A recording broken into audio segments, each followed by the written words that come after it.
చెల్లెలు రాజకీయంగా విరోధంగా వచ్చిన తన అన్న అదే అనురాగ బంధం, అన్నా చెల్లెల ఆత్మీయ బంధమే కనుక వర్క్ పట్టి పప్పులో కాలేసినట్టు. 42% సెక్యూర్ చేసుకోవడానికి వైసీపీకి జగన్కు ఉన్నది 42. జగన్ మీద వ్యతిరేకత. ఈ బ్యాచ్ చంద్రబాబు కూడా 2 పొట్టేళ్ల మధ్య పుట్టుకొచ్చిన పార్టీ 11%ని మానిటైజ్ చేసుకుని జనసేన ఒంటరిగా పోతే సాధించేది ఏమి. బీసీలో అందరూ కలిసి వచ్చి బీసీల ప్రతినిధిగా పవన్ కళ్యాణ్, రెడ్డిలందరూ ఏం జగన్మోహన్ రెడ్డికి ఓటే. దురదృష్టవశాత్తు ఆయన దుర్మరణం పాలైపోయి పనికిమాలిన విషయాల మీద ఖర్చులు పెట్టి కేవలం కమిషన్లు వచ్చే పనులు మాత్రమే. ఈ పార్టీ మారే వాళ్ళందరికీ సేఫ్ సైడ్.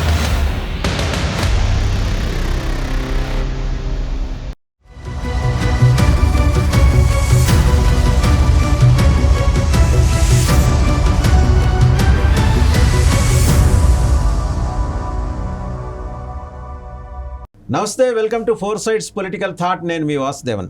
పొలిటికల్ థాట్ కార్యక్రమంలో భాగంగా ప్రతిరోజు మనం ఒక విశిష్ట అతిథిని ఒక ప్రత్యేకమైన అంశం మీద చర్చించడానికి ఆహ్వానిస్తున్నాం. ఈరోజు మన విశిష్ట అతిథి CEO ఆఫ్ ఓటా కంబాలపల్లి కృష్ణ గారు, సీనియర్ జర్నలిస్ట్ కూడా. దేశ రాజధానిలోనూ అలాగే 2 తెలుగు రాష్ట్రాల్లోనూ కూడా విశిష్టంగా ఆయన కాంట్రిబ్యూట్ చేశారు జర్నలిజంలో. ప్రస్తుతం voice of Telangana and Andhra అనే పేరుతోటి ఒక సంస్థ నడుపుతున్నారు. దానికి CEOగా బాధ్యతలు నిర్వహిస్తున్నారు. కృష్ణ గారు నమస్తే. రీసెంట్గా మీరు తీసుకొచ్చిన సర్వే ఆంధ్రప్రదేశ్లో ప్రకంపనలు సృష్టిస్తుంది. అందరూ ఏమో ఏకపక్షంగా జనసేన తెలుగుదేశం కూటమి అధికారంలోకి వస్తుందంటే, లేదు ఎడ్జ్ వీళ్ళకు ఉన్నది అని చెప్పి మీరు అధికారం అనే మాట ఎక్కడ వాడలేదు. జాగ్రత్తగానే ఎడ్జ్ వైసీపీకి ఉందని 42% వాళ్ళకి ఇచ్చి టీడీపీని కూడా ఏమి మీరు డౌన్ సైజ్ చేయాల 40%. అంటే I believe you have interacted with 17,500 people from across male and female, all age groups. ఈ క్రమంలో మీరు ఆ 42% సెక్యూర్ చేసుకోవడానికి వైసీపీకి బేస్ ఉందని ఎలా ఆ కంక్లూజన్కి అరైవ్ అయ్యారు?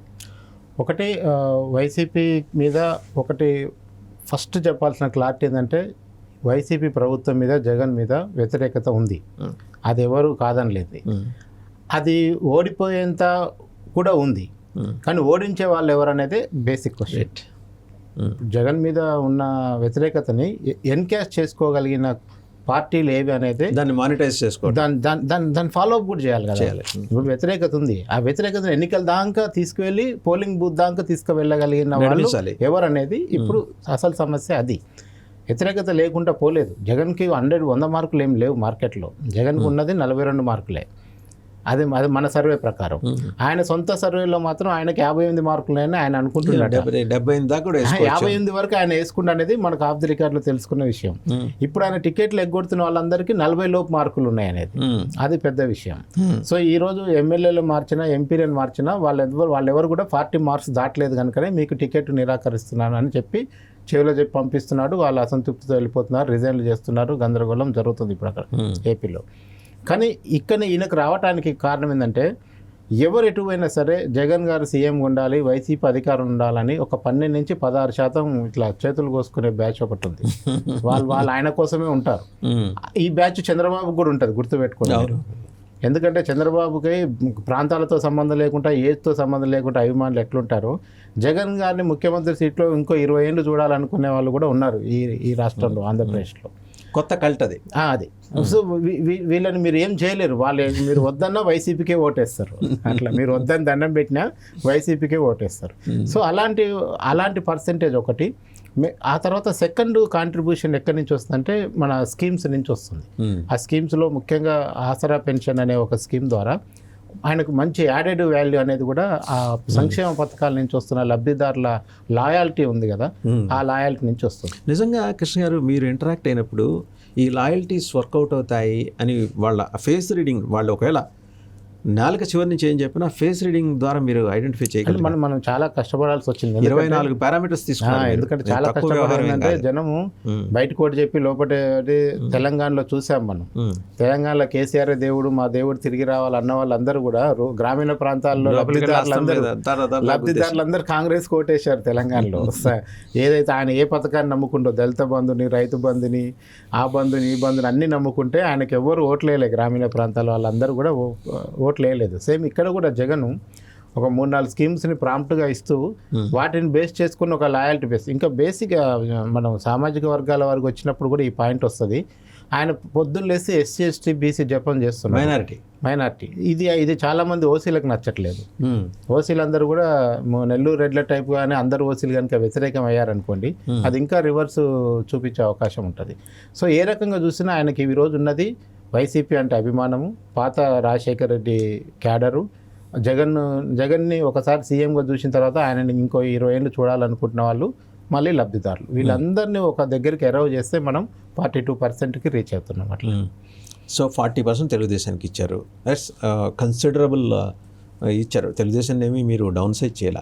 జనసేన అస్టానిషింగ్లీ 11%కి 6.9 నుంచో 5.9 నుంచో 11%, 6.5 నుంచి 11% అంటే that's a remarkable growth we can say. ఒక 10 ఏళ్ల పార్టీ, రెండు పొట్టేళ్ల మధ్య పుట్టుకొచ్చిన పార్టీ అది. ఈరోజు 11%కి వాళ్ళు వచ్చారంటే, చిన్న మేకపిల్ల లాంటి పార్టీ వాళ్ళు 11%కి ఎదిగిందంటే సామాన్య వ్యవహారం ఏం కాదు. బట్ వాళ్ళ 11%ని మానిటైజ్ చేసుకునే స్థితిలో ఉన్నట్టు మీకు ఎక్కడైనా అనిపించిందా? ఫస్ట్ ఆఫ్ ఆల్ ఆ పరిస్థితికి రావడానికి ఒక కారణం ఏంటంటే, పవన్ కళ్యాణ్ ఓడిపోగానే ఇంట్లో కూర్చోలేదు. 2 చోట్ల ఓడిపోయినా, 2 చోట్ల సొంత కులం వాళ్ళు ఓట్లు వేయకపోయినా ఆయన వెంటనే మళ్ళీ రోడ్ల మీదకి వచ్చాడు. అదే ఒక 2 రోజులు ఏదో గ్యాప్ తీసుకున్నట్టున్నాడు అంతే. జస్ట్ ఆ ఓటమిని ఇట్లా అనుకొని ఇట్లా దులుపుకొని మళ్ళీ రోడ్డు మీదకి వచ్చాడు. ఆ ధైర్యం ఎంతమంది పొలిటీషియన్స్ చేస్తారనేది చాలా ఇంపార్టెంట్. అంటే ఇంకొక యాంగిల్లో కూడా ఆయన అప్రిషియేట్ చేయాలి సార్. 2018లో వైసీపీ కార్డ్ చేసింది తెలంగాణలో, మన తెలుగుదేశం కార్డ్ చేసింది. బట్ మనం గెలుస్తామా లేదా అనేది కాదు, లేదా అనేది కాకుండా బరిలో ఉన్నామా లేదా అది అని నిరూపించుకున్నాడు తను. డిపాజిట్ పోతే పోయిండొచ్చు కాక, మహామహులకే డిపాజిట్లు దక్కల కొన్ని సందర్భాల్లో. ఒక ఉప్పెన్లు వచ్చినప్పుడు పవన్ కళ్యాణ్ అట్లీస్ట్ తను టెస్ట్ చేసుకున్నాడు తెలంగాణ గ్రౌండ్ మీద. వాళ్ళు పారిపోయారు 2 పార్టీలు.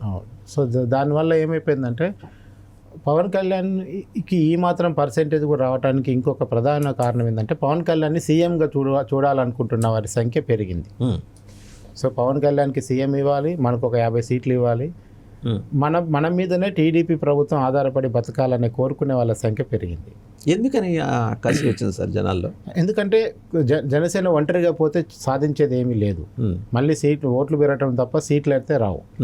సో ఈ మనం ఎప్పటి నుంచో ఈ రాష్ట్రానికి ఒక బీసీ సీఎంని, కాపు సీఎంని చూడాలని కాపు కమ్యూనిటీ ఎట్లయితే కోరుకుంటుందో, ఆ కమ్యూనిటీకి ఆ పదవిలో 2 రోజులైనా వచ్చే అవకాశం టీడీపీ ద్వారానే వస్తుంది తప్ప ఇండిపెండెంట్గా రావట్లేదు.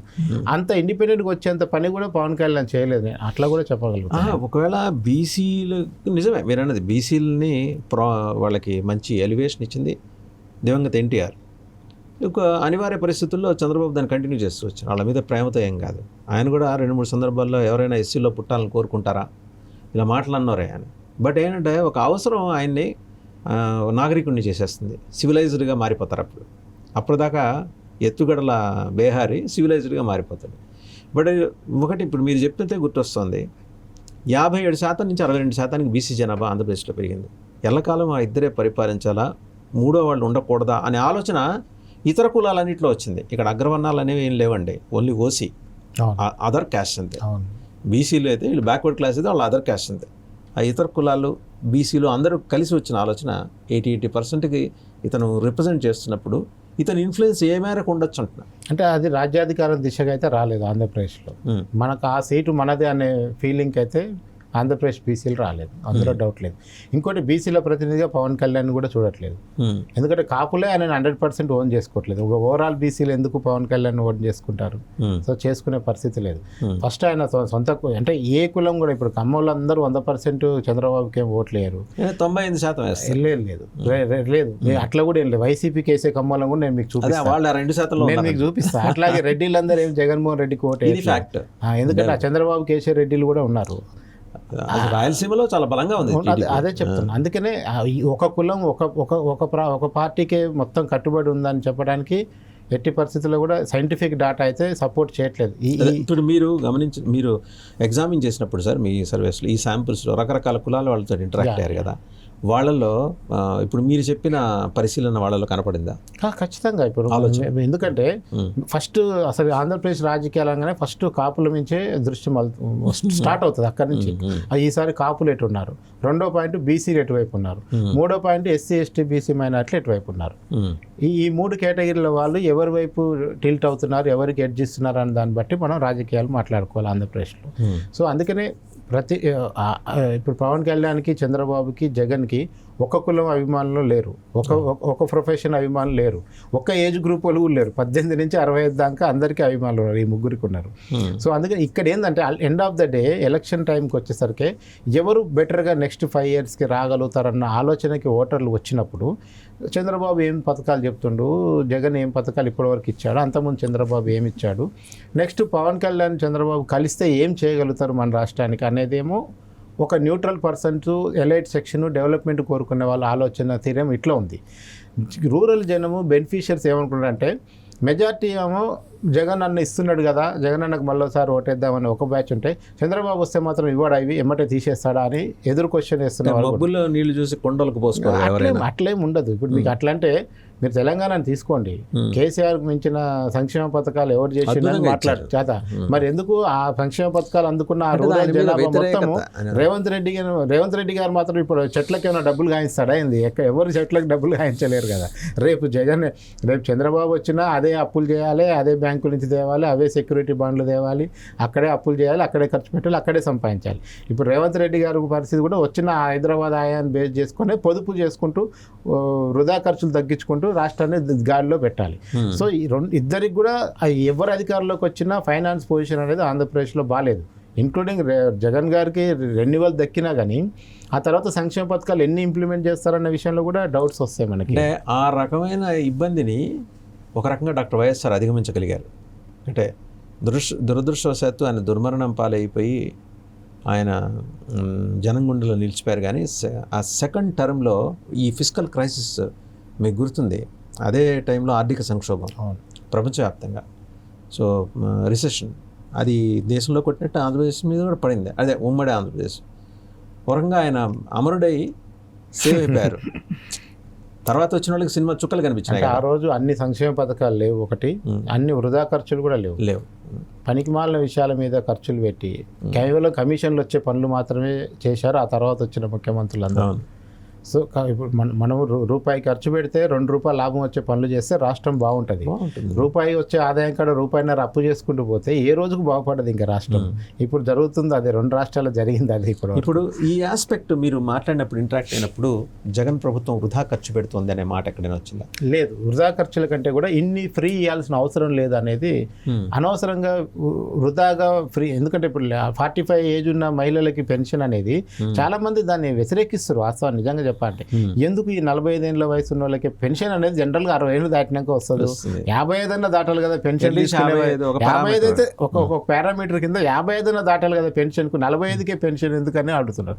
ఆటో వాళ్ళు ఉన్నారు, మాకు 10,000 ఇస్తున్నారు, ఆ రోడ్లకి రిపేర్లకి 3-4 వేలు పోతుంది. ఆ రోడ్ల మీద ఆటో తిప్పితే ఇంకో 3,000 ఏమో చలాన్లు వేస్తున్నారు. పని అసలు ఇందాక మనం ఒక కామెంట్ చూసాను, నెత్తి ఉన్న పన్నే నెత్తి తీసేసుకున్న పన్నే అంటే ఆంధ్రప్రదేశ్లో, జుట్టు ఉన్న పన్నే జుట్టు పీకేసిన పన్నే. అప్పట్లో మనం ఆ సామ్రాజ్యాలలో రాజాది రాజులు వేసిన పన్నుల టైప్లో ఉంది. అందుకనే జగన్ పరిపాలన, అరాచక పరిపాలన అనే వాటి సంఖ్య కూడా చూపిస్తాను నేను మీకు డాటాలో. సో అది ఉంది, ఇది ఉంది. సో అది ఇంత వ్యతిరేకతను టీడీపీ సమర్థవంతంగా దాన్ని తనకు అనుకూలంగా మార్చుకోలేకపోతుందా? లేదు, మీకు టీడీపీ ఎందుకు చేసుకున్న లాస్ట్ టైం జనసేనతో కలవకుండా విడిగా పోటీ చేయడం వల్ల మీకు జనసేన అనే ఫ్యాక్టర్ ఒకటి ఎమర్జ్ అయింది. ఒకవేళ లాస్ట్ టైం కూడా జనసేన టీడీపీ పోటీ చేసి ఉంటే అధికారం వచ్చేదో రాకపోయేదో జగన్కి తర్వాత పక్కన పెడితే జనసేనకి అంత ఇండివిజువాలిటీ పెరగకపోయేది అనేది నా ఉద్దేశం. ఓకే, జనసేన సింగిల్గా ఎప్పుడైతే ఎదగటం స్టార్ట్ అయిందో పవన్ కళ్యాణ్ అనే వ్యక్తి అది టీడీపీకి మింగుడు పడిన అంశంగా మారిందని అంటున్నారు, నిజమేనా? అంటే ఇద్దరికి మింగులు పడట్లేదు. ఇప్పుడు జనసేన సైనికులందరూ ఏమంటారంటే అసలు మనం లేకపోతే వీడు యాడున్నాడు రాబోయ్ అని వాడు మాట్లాడతారు. టీడీపీ వాళ్ళేమో వీళ్ళతో మనకేం తోక ఎందుకు, మనకు అంత కట్ చేసుకొని పోదామని వాళ్ళు చూస్తారు. సో రేపు కాంబినేషన్లో జనసేన బీజేపీ ఒక కూటమిలాగా ఏర్పడి వైసీపీ ఒంటరిగా పోటీ చేసి టీడీపీ కాంగ్రెస్తో ఫ్రెండ్లీ కంటెస్ట్లో పోయినా మనం ఆశ్చర్యపోవద్దు. ఈ ఈక్వేషన్ షర్మిల జగన్ మీద ఎగదోయటం కోసమైనా ఆయన ఫ్రెండ్లీ కాంటెస్ట్ ఆఫర్ చేయొచ్చు. సో దీనివల్ల ఇంకా రాజకీయాలు మారుతాయి. అసలు ఇప్పుడు మా పని ఇంకా టైట్ అయ్యేటట్టుంది మాకు. ఇప్పుడు యాక్చువల్గా చంద్రబాబు కూటమి వైఎస్పీ మధ్యలో అంటే మేము కూడా సర్వే చేయడం ఈజీ అవుతుంది. ఇప్పుడు తీసుకురావాలి సెకండ్ సర్వే. షర్మిల ఎంట్రీ తర్వాత ఏం జరుగుతుంది? ఇప్పుడు షర్మిల ఎంట్రీకి ముందు మీరు చేశారు. అవును, షర్మిల ఎంట్రీ తర్వాత అంటే మళ్ళీ మిడ్ ఫిబ్రవరి లోపల మీరు మళ్ళీ ప్రీ పోల్ సర్వే ఒకటి చేసుకోవాలి. అందులో మళ్ళీ ఇప్పటి నుంచి వైసీపీలో టికెట్ రాని వాళ్ళందరూ షర్మిల దగ్గరికి వెళ్తారు అల్టిమేట్గా. అందులో కాంగ్రెస్ పార్టీ ఎంతమందికి టికెట్ ఇవ్వగలుగుతుంది అనేది కూడా ఒక ఇంపార్టెంట్ అంశం. అది గెలవటానిక ఇప్పుడు ఒకటే టార్గెట్ అండి, కాంగ్రెస్ గెలవటం అనే ఎజెండా ఇప్పుడు లేదు. ఇప్పుడు జగన్ని ఓడించి ఇంట్లో కూర్చోబెట్టడానికి ఏం చేయాలంటే అది చేయాల్సిన పరిస్థితిలో ఉన్నారు వాళ్ళు. సో జగన్ దాన్ని ఒంటరిగానే ఎదుర్కోవడానికి సిద్ధపడుతున్నాడు. తన స్టైల్లో తను మార్పులు చేసుకుంటూ ఆయన పోతున్నాడు అట్లా. But blood is thicker then water. ఎంత చెల్లెలు రాజకీయంగా విరోధంగా వచ్చినా తన అన్న ముఖ్యమంత్రి స్థానం నుంచి పడిపోవాలని కోరుకుంటుందా? ఒకవేళ ఆమెకి అదే అనురాగ బంధం, అన్నా చెల్లెల ఆత్మీయ బంధమే కనుక వర్కౌట్ అయితే కాంగ్రెస్ పార్టీ పప్పులో కాలేసినట్టు. ఇక మీరు కాంగ్రెస్ పార్టీ ఇంకా 30 ఏళ్ళు కూడా 2% కూడా ఊహించుకోకండి ఒకవేళ అదే జరిగితే కనుక. ఆంధ్రప్రదేశ్లో మళ్ళీ 2% కూడా కాంగ్రెస్ పార్టీ కనపడదు మీరు ఒకవేళ అట్లా చేస్తే కనుక. అంటే ఆమె అంత బ్యాక్ స్టాబింగ్ చేస్తే వచ్చి అన్నని కాపాడటానికే కాంగ్రెస్లోకి వచ్చింది అనుకోండి, ఇంకా అంతకు మించిన బ్యాక్ స్టాబ్ కాంగ్రెస్ అనేది ఉండదు. ఎందుకంటే ఏపీ ప్రజలు తిరస్కరించారు కాంగ్రెస్. అది డిఫరెంట్ యాంగిల్. తెలంగాణ రాష్ట్ర విభజన వాటి వల్ల చేశారు తప్ప కాంగ్రెస్ పార్టీ మీద పెద్దగా ఈ వ్యతిరేకత కాదు. రాష్ట్రం విడిపోవటం అనే అంశమే కాంగ్రెస్ పార్టీని అలా చేయటం కాదు. ఇంకోటి ఆ రాష్ట్రం విడిపోగానే ఉన్న వాళ్ళందరూ పోయి వైసీపీలో చేరితే కాంగ్రెస్ పార్టీ మీద ఇప్పుడు నిన్నటి దాకా మీరు ఎమ్మెల్యే అండి, మీరు ఇవాళ పోయి పక్క పార్టీలో చేరితే నా పార్టీకి ఏముంటుంది అక్కడ? జీరోనే ఉంటాను కదా నేను అల్టిమేట్గా. మిమ్మల్ని 10 ఏళ్ళు మిమ్మల్ని ఎమ్మెల్యేగా నేను అవకాశం ఇచ్చాను, మీరు వెళ్ళిపోయి పక్క పార్టీలో చేరితే నేను కొత్తని పెడితే వాడు ఎప్పుడు రావాలి మీ స్థాయికి? మళ్ళీ 10 ఏళ్ళు పడతాను. అలా వెళ్ళిపోకుండా ఇక్కడే ఉంటే వీళ్ళకి మాత్రం భవిష్యత్తు ఉంటుంది. అది వేరు. అదేంటంటే ఇప్పుడు ఆంధ్రప్రదేశ్లో ఏంటంటే టీడీపీ వైపు ఎవరు పోలేరు వైసీపీ వాళ్ళు. ఇక అల్టిమేట్గా ఎక్కడికి పోవాలి? బీజేపీకి పోలేరు. ఇంకెవరు పోవాలి? పోతే పవన్ కళ్యాణ్ దగ్గర పోవాలి, లేదంటే కాంగ్రెస్ దగ్గర పోవాలి. పవన్ కళ్యాణ్ పోయినా టీడీపీతో అండర్స్టాండ్ ఉంటే సీట్లు ఇస్తాడో ఇవ్వడో డౌట్. ఇక ఉన్నది ఎవరు? కాంగ్రెస్కి ఎట్లాగో పాత క్యాడర్ అదంతా ఉంది, వీళ్ళు కూడా చెప్పుకోవడానికి చెప్పిన పాయింట్. ఇప్పుడు వంశీకృష్ణ యాదవ్ ఎమ్మెల్సీ వైజాగ్ నుంచి వైసీపీ నుంచి ఇటు వచ్చాడు. ఆయన పుట్టుక ప్రజారాజ్యం కావచ్చు కాక వైసీపీలో ఎమ్మెల్సీగా ఉండి ఇటు వచ్చాడు. సి రామచంద్ర ఏమో అడ్డుపోయాడు, తెలుగుదేశానికి పోయాడు. సరే సి రామచంద్రని అకామిడేట్ చేస్తారేమో కానీ ఈ జనసేన అది వైసీపీ నుంచి జనసేనలోకి వచ్చిన వాడికి రేపు పొద్దున టికెట్ ఇవ్వాలంటే చంద్రబాబు అక్కడ పాయింట్ రౌండ్ చుడతారు కదా. ఈ సమస్యలు ఇద్దరికి ఉన్నాయి. ఇప్పుడు పార్టీ మారే వాళ్ళందరికీ సేఫ్ సైడ్ కాంగ్రెస్ పార్టీ ఒకటే ఆంధ్రప్రదేశ్లో. మీరు టీడీపీ పోయినా, జనసేన బీజేపీ పోయినా ఆల్రెడీ అందరు అక్కడ తిష్ట వేసుకున్న లీడర్లు ఉన్నారు. వాళ్ళు మిమ్మల్ని ఇప్పుడు అకామిడేట్ చేయలేరు కూడా. మీరు కావాలంటే గవర్నమెంట్ వచ్చాక ఏదన్నా చూద్దాం కానీ ఇప్పటికైతే వచ్చి పని చేయమని చెప్తారు అంతే తప్ప టికెట్లు ఇచ్చే పరిస్థితి అయితే లేదు. ఇక ప్రశాంతంగా ఖాళీగా ఉండి వెతుకుతున్న కాంగ్రెస్ పార్టీ మాత్రం హ్యాపీగా ఎంతమంది వచ్చినా అంతమంది అకామిడేట్ చేయడానికి అవకాశం ఉంటుంది. వాళ్ళు మాత్రం టికెట్లు ఈజీగా ఇవ్వగలుగుతారు. సో అది నెక్స్ట్ మీరు క్యారీ అవుట్ చేసే సర్వేలు ఈ అంశాలు వస్తాయి. ఇప్పుడు మీరు చేసిన తాజా సర్వేలో మీరు జనసేనకి 11% చూపిస్తూ ఈస్ట్లో 29, వెస్ట్లో 17% చూపించారు. అంటే ఓవరాల్ 13 డిస్ట్రిక్ట్స్ అగ్రిగేట్ తీసి 11%. దీనివల్ల ఇప్పుడు వాళ్ళు డిమాండ్ చేస్తున్నట్టు ఒక 70 సీట్లు డిమాండ్ చేస్తున్నారు. వాళ్ళ సీనియర్ నాయకుడు జోగయ్య గారి సెషన్ మేరకు 70 అడుగుతున్నారు. 70 కాబట్టి 60, 50 ఇస్తే జనసేనకి టీడీపీ నుంచి ఓటు ట్రాన్స్ఫర్ అయ్యే అవకాశాలు మీకు అక్కడ ఆ పారామీటర్ ఏమైనా ఎగ్జామిన్ చేసి 50 సీట్లు ఇస్తే మాత్రం ఖచ్చితంగా ట్రాన్స్ఫర్ అవుతాయండి ఓట్లు. అవుతాయి. 50 సీట్లు ఇస్తే నిజంగా 50 సీట్లు టీడీపీ జనసేనకి ఇవ్వగలిగితే ఖచ్చితంగా కాపులు ఓటేస్తారు, కూటమికి ఓటేస్తారు. కానీ టీడీపీ 25 మించి ఇవ్వద్దు అనుకుంటుంది.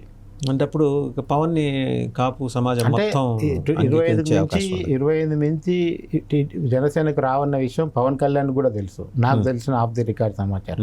అయితే దాన్ని ఇప్పుడే చెప్తే ఏమైందంటే ఉన్న సైనికులు కూడా జారిపోతారు. సో ఎలక్షన్ వరకు ఈ అదే క్యాట్ అండ్ మౌస్ ఆట ఆడదాం. నడుస్తుంది, పళ్ళ బిగువను వాళ్ళని కాపాడుకుంటారు. ఎందుకు ఈవెన్ దో మనం కూడా సీఎం ఉంటామన్న మాట చెప్తేనే ఆ సైనికులు కూడా ఉంటారు, లేకపోతే వాళ్ళు కూడా చెప్పాలి. అది చెప్పకపోతే అయితే ఇవన్నీ కూడా ఏంటంటే step by step Pawan Kalyan కూడా అన్ని విషయాలు తెలుసు, ఏం అమాయకుడు కాదు, ఏమి ఆయన ఏం భ్రమల్లో లేడు, ఆయన బలం ఎంతో ఆయనకు తెలుసు, ఆయన ఎంత అడగాలో ఆయనకు తెలుసు. ఎందుకంటే బయటికి కార్యకర్తలకు చాలా కోరికలు ఉంటాయండి. నాకు పవర్ షేరింగ్ అనే ఆస్పెక్ట్లో జనసేన మీద పెరుగుతున్న ఒత్తిడిని మీరు మీ during your interaction with this people అది టచ్ చేసినప్పుడు వాళ్ళు ఎలా రియాక్ట్ అయ్యారు? వాళ్ళు ఖచ్చితంగా వీలైతే ఫస్ట్ టర్మే పవన్ కళ్యాణ్ సీఎం ఇవ్వనట్టుగా మాట్లాడుతున్నారు, వాళ్ళు ఫస్ట్ 2 years ఇవ్వండి అన్నట్టుగా మాట్లాడుతున్నారు. జనరల్గా సాధ్యం కాదు కనుక మెజారిటీ టీడీపీకి అవకాశం ఉంటుంది కనుక. అంటే వేరే రాష్ట్రాలు అలాంటి ఉదాంతాలు ఉన్నాయి కదా, అక్కడేమో మరీ ఏం దిక్కులేని చోట అట్లా జరిగింది. కానీ ఇక్కడ టీడీపీ అట్లా ఇప్పుడు మీకు ఎంత చేసినా 75% టీడీపీ బలం, 25% జనసేన బలం అనుకుందాం. ఫస్ట్ ఒరిజినల్ షేర్ అయితే టీడీపీ దక్కాలి కదా, కష్టానికి ఫలము ఫస్ట్ టీడీపీకే దక్కాలి కదా, ఎంత టెక్నికల్గా మాట్లాడుకున్నా, ఎంత డేటా మాట్లాడుకున్నా. సో అందుకనే ఇప్పుడు యాస్పిరేషన్స్ చాలా ఉంటాయి, ప్రాక్టికాలిటీ ఏందనేది. ఇప్పుడు నాకు నిన్న మొన్న వచ్చిన ఫోన్ కాల్స్ మనం ఇందాక మాట్లాడినట్టు మాకే 46% ఉంది, మాకు వాళ్ళు ఎందుకని మాట్లాడుతున్నారు. గ్రౌండ్లో పోతే మీకు 46 లేదనేది నేను వాదిస్తున్నా, నా దగ్గర ఒక డేటా ఉంది, ఒక సైంటిఫిక్ డేటా ఉంది, మీకు లేదనేది నేను వాదిస్తున్నా.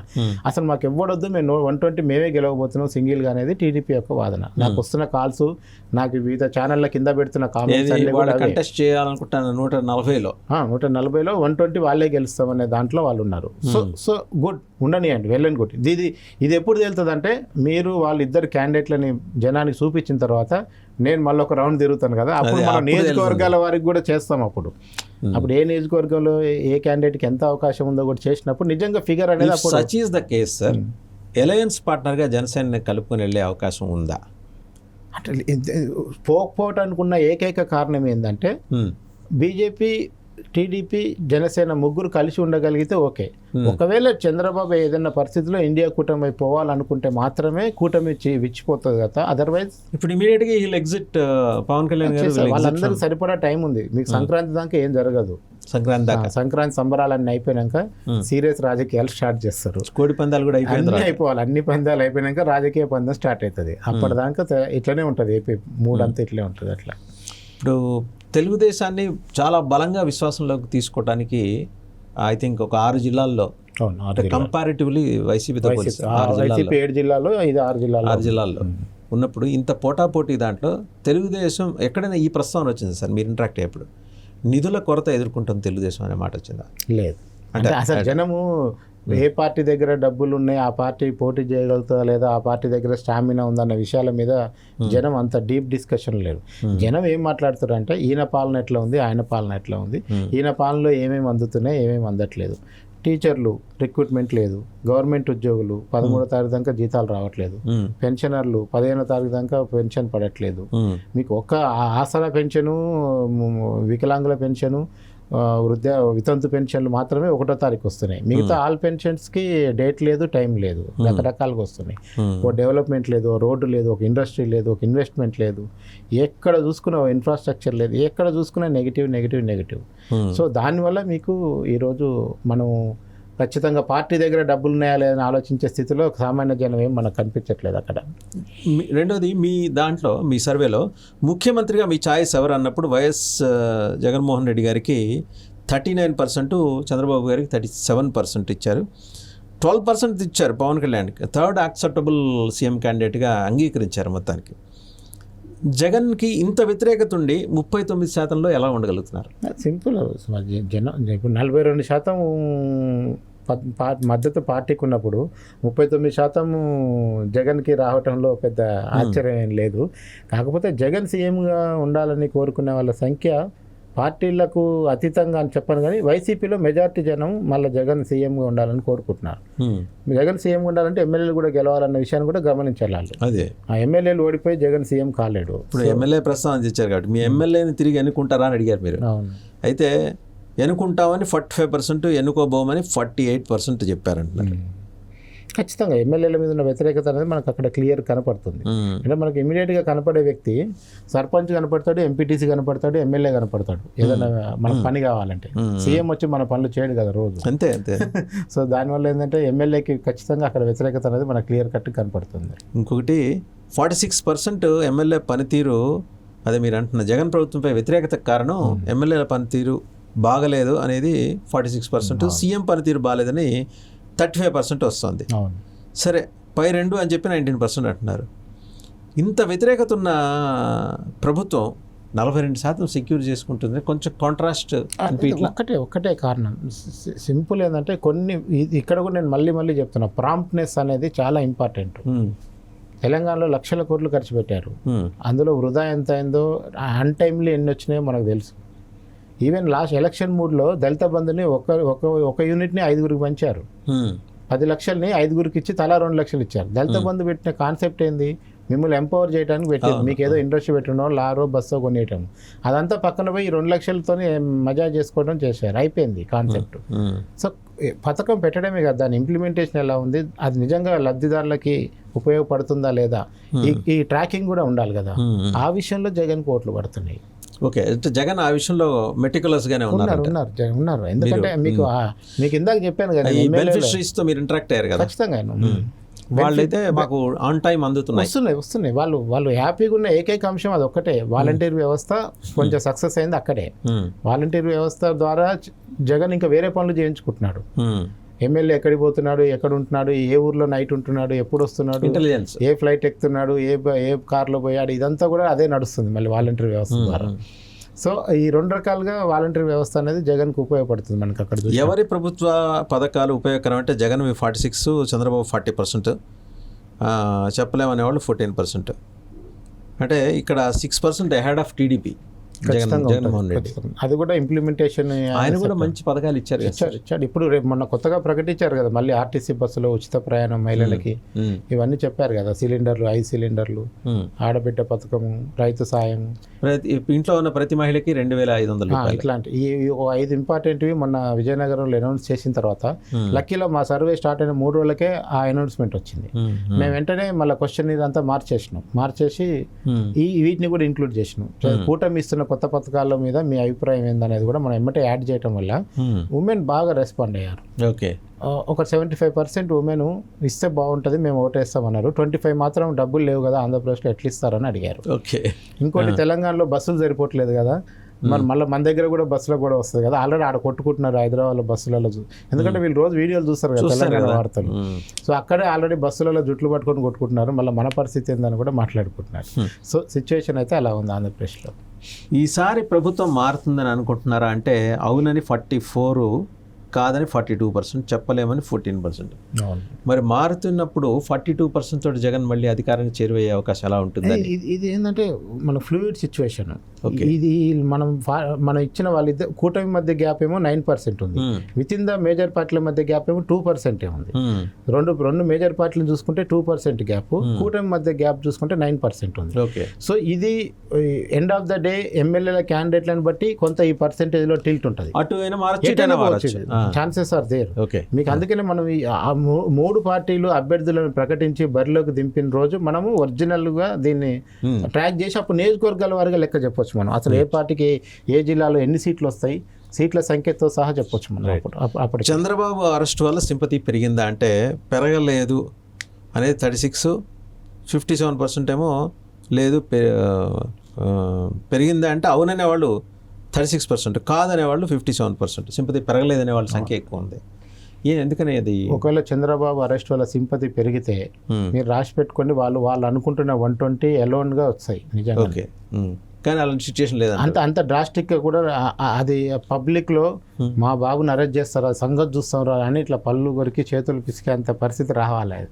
ఆ పరిస్థితి వచ్చినప్పుడు ఖచ్చితంగా 120 ఆ పరిస్థితి తీసుకురాలేకపోయింది. అది కొంచెం రాజకీయంగా తీసుకురాకపోయింది. ఆ తీసుకురాలేకపోవడంలో వాళ్ళకి వ్యూహం లేక కాదు, జగన్ యొక్క వ్యూహంలో వీళ్ళు బలయ్యారు. జగన్ చేసిన కుట్ర రాజకీయాలకి లేదా భయంకరమైన రాజకీయాలకి భయానిక రాజకీయాల్లో వీళ్ళు బలైపోయారు. వాళ్ళ ఇంట్లోంచి బయటకు వస్తే తీసుకుపోయి పోలీస్ స్టేషన్లో పడేశారు. సో దానివల్ల ఎందుకులే మనం ఇప్పుడు అరెస్ట్ అయిపోయి ఈ ఒక్క మూమెంట్ చూసుకుంటే రేపు ఎలక్షన్ మూమెంట్ని కొట్లాడాలి కదా. అసలు కీలకమైనది అధికారం అనేది ఎలక్షన్ ద్వారా వస్తుంది. ఒక్క అరెస్ట్ దగ్గర కొట్లాడి మనం జైలు పోయినాం అనుకోండి, ఎలక్షన్కి ఏజెంట్ కూడా మిగిలాడు అనేది వాళ్ళకి భయమైంది. సో అందుకనే దాని సింపతిని గెయిన్ చేసుకోలేకపోయారు. అది 5 ఏళ్ల జగన్ పాలనకు ఎన్ని మార్కులు వేస్తారంటే 51% మంది 25 మార్కులు వేశారు, 46% మంది 50 మార్కులు, మరి 3% మంది అయితే 75 వేశారు. జగన్కి పాస్ మార్కులు ఉన్నాయండి, ఫెయిల్ కాలేదు, అంతవరకు సంతోషపడాలి. సో 51% అంటే పాస్ మార్కులు ఉన్నాయి. ఫస్ట్ క్లాస్ వస్తాడా రాదా అనేది ఇక మనం త్వరలో తెలియదు. పాస్ అయ్యాడు అంతే. పాస్ అయ్యాడు. డిస్టింక్షన్ అనేది 4.5 ఏళ్లలో ఆయనకు పాస్ మార్కులు వచ్చినాయి. డిస్టింక్షన్ అనేది లేదు. డిస్టింక్షన్ ఉంటే ఆయన చెప్పిన 175లో 160 కొడతాడు, అందులో డౌట్ లేదు. డిస్టింక్షన్ స్థాయికి రాలేదు. ఎందుకంటే యాంటీ ఇన్కంపెన్సీ అనేది ఒక ఫ్యాక్టర్ ఉంటుంది. అంటే ఏ ప్రభుత్వం కూడా ప్రజల్ని 100% సంతృప్తి పరచలేదు. ఇంట్లో 5 స్కీములు ఉంటే 4 వచ్చినా ఒకటి రాకపోతే ఇది రాలేదు కదా అని అంటాడు తప్ప 4 వచ్చినా ఎవరు సాటిస్ఫై కాదు. 5 రావాల్సిందే అంటాడు. 5 రాకపోయినా వానికి మార్కులు వేయడు. అంటే గ్రౌండ్ ఫెయిల్ అయిపోయింది, పిచ్చి గవర్నమెంట్ అంటాడు. ఉమ్మడి జిల్లాల్లో చూస్తే అండి పార్టీల బలాబలాల గురించి మీరు ఏ జిల్లాకి ఆ జిల్లా అనలైజ్ చేసుకుంటూ విజయనగరం, విశాఖ, తూర్పుగోదావరి, పశ్చిమ గోదావరి, కడప, కర్నూలు, అనంతపురం, రాయలసీమలో 3 జిల్లాలు, ఉత్తరాంధ్రలో 2 జిల్లాలు, ఉభయ గోదావరి జిల్లాలో కలిపి ఇక్కడ జగన్ అదే వైఎస్ఆర్సీపీకి మంచి మార్క్స్ వేశారు. Kadapa 47%, next highest Vizianagaram. నాకు ఆశ్చర్యం వేసిందంటే విజయనగరం, విశాఖలో ఎలా వైసీపీ పట్టు ఇంకా నిలుపుకుంటోంది. అక్కడ అసలు బేసిక్గా అది ఉత్తరాంధ్ర టీడీపీకి పట్టుగొమ్మ. కొంచెం లీడర్షిప్ వల్లనే ఆ సమస్య వస్తుంది. గట్టి లీడర్షిప్ వైసీపీకి ఉన్నది. 2 జిల్లాల్లో కూడా అదే రైట్, అదే కారణం. టీడీపీ వచ్చేప్పటికి మళ్ళీ శ్రీకాకుళం, కృష్ణా, గుంటూరు, ప్రకాశం, నెల్లూరు, రాజధాని ఏరియా వచ్చేసింది, చిత్తూరు, ఈ 6 జిల్లాల్లో టీడీపీ బలంగా ఉన్నట్టు తెలుస్తుంది. సో మీ గుంటూరు, కృష్ణ వైసీపీ కనుక అబౌవ్ 50% సీట్లు వస్తే అధికారం వైసీపీకి వచ్చేస్తుంది. రైట్. మీ అబ్జర్వేషన్లో అక్కడ ఎలా అనిపించింది? ఇప్పటికి ఆయన ఇప్పుడు మల్లాది విష్ణుని కూడా వేరే వాళ్ళని సెంట్రల్కు మార్చేసిండు. సో అక్కడ కూడా మల్లాది విష్ణు పోయి కాంగ్రెస్లో చేరతానని చెప్తున్నాడు ఇప్పుడు. సో మీకు గుంటూరు, కృష్ణ కనుక ఒకటే జగన్ రెడ్డి చేపట్టిన ఈ సంస్కరణలు ఆయనకు పాజిటివ్గా మరి అధికారం వస్తే ఇది ఒక బ్రాండింగ్ అవుతుంది. ఏ ప్రభుత్వం అయినా నెక్స్ట్ టైం ఇంత అసమ్మతి ఉన్నా వాడిని మార్చి ఇంకొని టికెట్ ఇస్తుంది ఆటోమేటిక్గా. అది ఒక బ్రాండ్ కాబోతుంది. ఒకవేళ ఆయన ఫార్ములా కనుక సక్సెస్ అయితే ఇది మొత్తం తెలుగు రాజకీయాల్లో కీలకమైన ఇది ఒక ఇప్పటి నుంచి మీరు ఒక సెట్ అనుకోండి. అది అప్పటి సెట్ చేసుకున్నట్టు అయిపోతుంది. అప్పటి నుంచి నెక్స్ట్ ఏ పార్టీ అయినా ఏ గవర్నమెంట్ అయినా ఇంత వ్యతిరేకత 30% దాటింది అనుకోండి, టికెట్ కట్ చేసేస్తుంది ఇప్పటి నుంచి. అదే జరుగుతుంది. లేదు ఈ మార్పుల వల్ల ఆయనకు అధికారం పోయింది అనుకోండి, మార్చి జగన్ ఓడిపోయాడు, మార్చకుండా కేసీఆర్ ఓడిపోయాడు నానుడి స్థిరపడిపోతుంది. ఈ 2 మాత్రం రేపు తెలుగు రాజకీయాల్లో జరగబోయేది ఇదే. Right sir, thank you Krishna garu, thank you very much. So చూసాం కదా, అంటే ఓటా సీఈఓగా, voice of Telangana and Andhra Pradesh సీఈఓగా senior journalist Krishna garu carry out చేసిన సర్వేలో చాలా అస్టానిషింగ్ రిజల్ట్స్. అంటే వ్యతిరేకత ఉన్నది స్పష్టంగా, అటువంటి సందేహం ఏం లేదు. 17,500 శాంపిల్స్ వాళ్ళు సేకరించారు, human interactions, not digital. So అందుకని 15 రోజులు టైం పట్టింది. సో ఎంత నెంబర్ ఆఫ్ పీపుల్ ఇన్వాల్వ్ అయ్యి చేసిన సర్వే. 24 పారామీటర్స్ని అసెస్ చేసి తేల్చిన అంశాలు ఏంటంటే 42% తోటి వైసీపీ అధికారానికి చేరువలో ఉంది. అధికారం వచ్చేసిందని కాదు, చేరువలో ఉంది. ఏది యాజ్ ఆన్ టుడే ఆ 15 రోజుల నుంచి తీసుకున్నారు. ఇవాళ మరి షర్మిల ఎంట్రీతో రాజకీయాల్లో కొన్ని మార్పులు వస్తున్నాయి కాబట్టి దోస్తానా షర్మిలతో చేయడానికి చంద్రబాబు ఇంక్లైన్ అయితే జనసేన బీజేపీ వెంబడే నడుస్తుంది, వైసీపీ ఒంటరిగా పోరాటం చేస్తుంది. ఎప్పుడైతే వ్యతిరేక ఓటు చెల్లుతుందో ఆ రకంగా కూడా వైసీపీకి అడ్వాంటేజ్ అయ్యే అవకాశాలు ఉన్నాయి. అవి కూడా వాటి మీద కూడా మరో 15 రోజుల్లో సమగ్రంగా సర్వే చేయడానికి ఓటా సీఈఓ కృష్ణ గారు నిర్ణయించారు. Thank you very much.